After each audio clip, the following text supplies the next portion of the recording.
দল নিয়ে মাঠে নেমে পড়েছেন টমাস জুলি। বাংলাদেশের নতুন কোচের শুরুটা সান মারিনো মিশনকে ঘিরে। নতুন সহকারী মার্কো বোনোফিলিও এসে গেছেন। ৩০ ফুটবলারের ১৬ জনকে পেয়েছেন প্রথম দিন। ৩ বছর পর ফিরছেন আনিসুর রহমান জিকো।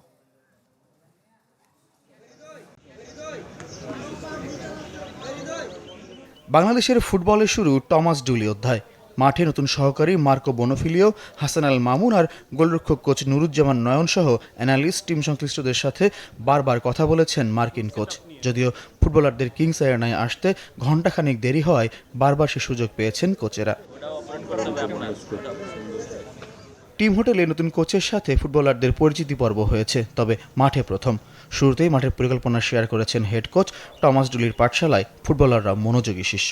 ঈদ আসবে, সাথে ক্যাশব্যাকও আসবে। নিজের বা প্রিয়জনের জন্য কেনাকাটায় এবারও নগদ পেমেন্টে পাচ্ছেন দারুণ ক্যাশব্যাক। তাই যাই কিনুন, পেমেন্ট করুন নগদে। জুলির অধীনে নতুন দিনের স্বপ্ন জামাল ভুঁইয়ার। যেটা আগে ছিল উনি আসলে আমাকে প্রেফার করছে না, এটা সবাই জানতো, সবাই জানে। সো আশা করি নতুন coach, new energy, new start, সব কিছু নতুন। সো এখানে আমি আমার বেস্টে দিব। ৩০ জনের প্রাথমিক দলে জামাল, ফাহমিদুল, মোরসালিন, ইব্রাহিম, মিতুল, শাহ কাজেমরা ক্যাম্পে যোগ দিয়েছেন। প্রথমবার ক্যাম্পে ডাক পেয়ে দলের সঙ্গী হয়েছেন মিনহাজুল করিম স্বাধীনও। হামজা, সমিত, জায়ানরা সরাসরি যাবেন সান মারিনোয়। তারিক কাজী শুক্রবার ঢাকা পৌঁছাতে না পারলে তিনিও সরাসরি ইউরোপে দলের সাথে যোগ দেবেন। আর দীর্ঘ ৩ বছর পর দলে ফেরা জিকো সহ বসুন্ধরা কিংস ফুটবলাররা যোগ দেবেন মঙ্গলবার। পারিবারিক কারণে দলে নেই রাকিব হোসেন।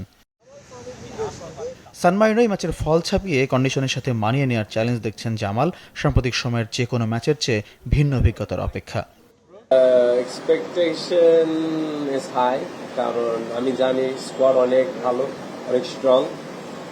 আর এটা তো ফার্স্ট টাইম আমরা ইউরোপে খেলবে, সো ফিলিং একটু আলাদা হবে, কারণ ওয়েদার আর ক্লাইমেট ডিফারেন্ট। হামজা, সমিত, জায়ান,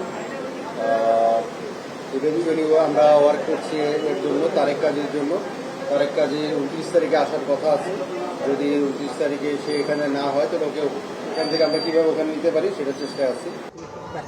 ৩১ মে সান মারিনো রওনা হবে বাংলাদেশ দল। এর আগে ঈদের দিনও ঢাকায় অনুশীলনে নামতে হতে পারে জামাল, ফাহমিদুলদের। ফয়জুল ইসলাম, চ্যানেল 24, ঢাকা।